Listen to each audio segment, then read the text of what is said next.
Bismillahirrahmanirrahim. Assalamualaikum warahmatullahi wabarakatuh.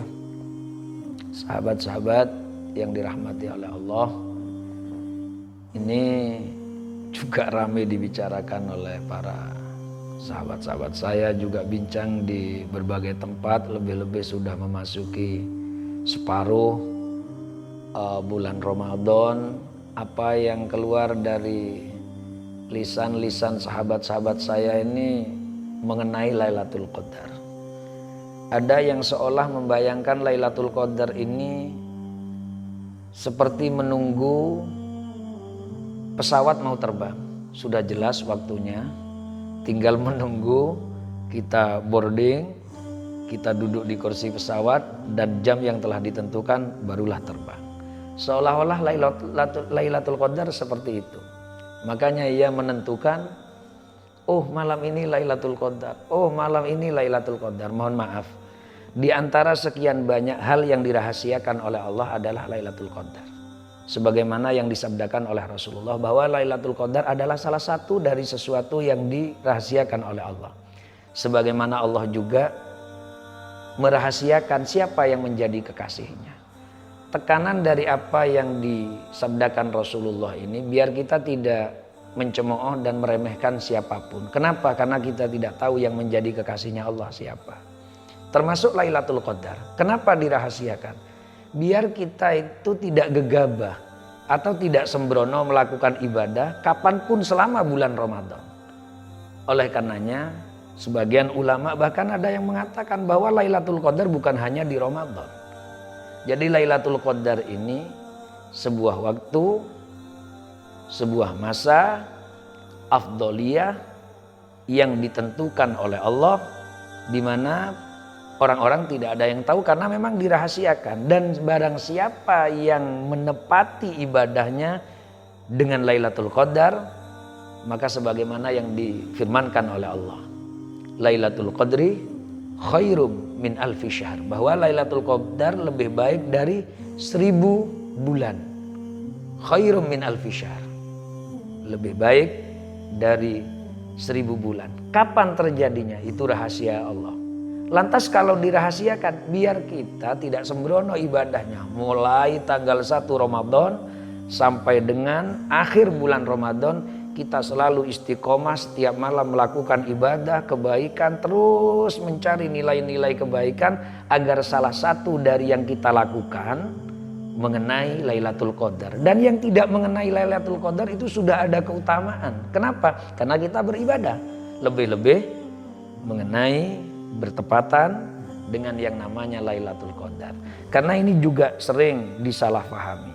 Sebagaimana di dalam sabda Rasulullah mengenai sholat arba'in, toh sekalipun ini mungkin ada sebagian yang mengatakan hadis do'if, tapi saya menceritakan tekanan daripada sholat arba'in. Orang yang melakukan sholat 40 kali sholat, berarti kalau 5 kali dalam sehari, 5 kali dalam sehari semalam itu adalah 8 hari, baru 40 kali sholat. Sholat di Masjidin Nabi, Rasulullah sampai mengatakan fi masjidi hada, 40 kali sholat, maka dia baro'atun minan nifaq, baro'atun minan nar. Selamat daripada sifat nifaq, selamat daripada api neraka. Bukan lantas hadis ini dipahami begini, kalau sudah selesai 40 kali sholat di Masjid Nabawi, sudah berarti tinggal enjoy dan tenang-tenang. Tidak seperti itu. Karena tekanan dari sabda Rasulullah sebagaimana dalam syuruhul hadis atau dalam syarah hadis yang disampaikan oleh para ulama, tekanan daripada hadis itu biar kita ini mulazamatul jamaah. Kalau orang 40 hari selalu jamaah, maka ini biasanya akan mengantar dia kulino senantiasa melakukan jamaah. Nah itulah yang dimaksud. Pantesan kalau nantinya dia baro'atun minan nifaq karena sudah selalu berjamaah, baro'atun minan nar karena dia sudah continue dan senantiasa melakukan kebaikan.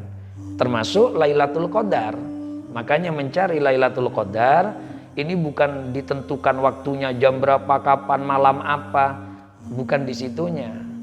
Tapi mohon maaf, sebagian ulama-ulama besar telah menyampaikan Ada yang mengatakan kalau tanggal sekian awal Ramadan terjadinya Lailatul Qadar. Itu yang telah terjadi kepada beliau-beliau yang memang dalam masa hidupnya itu melakukan ibadah.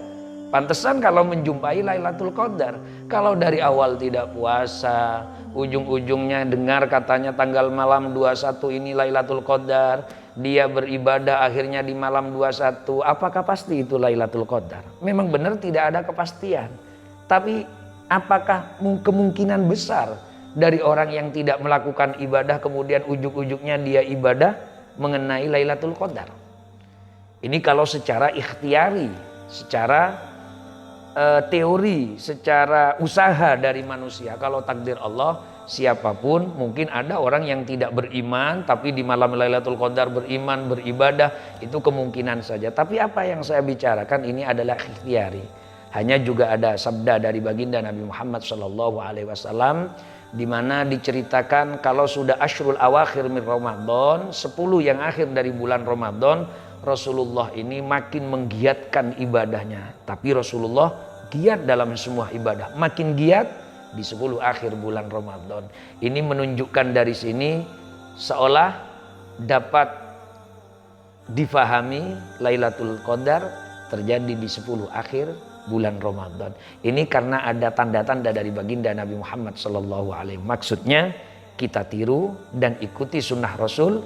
10 akhir bulan Ramadan makin giat untuk melakukan ibadah. Bukan berarti sebelumnya tidak perlu melakukan ibadah, tapi ibadah terus menerus, pastinya kita nanti akan menjumpai Lailatul Qadar. Ini sedikit apa yang saya sampaikan mengenai Lailatul Qadar. Semoga tidak menjadi kesembronoan dalam beribadah, tapi untuk memperbaiki ibadah dan memperbaiki ibadah. Hadanallah, wassalamualaikum warahmatullahi wabarakatuh.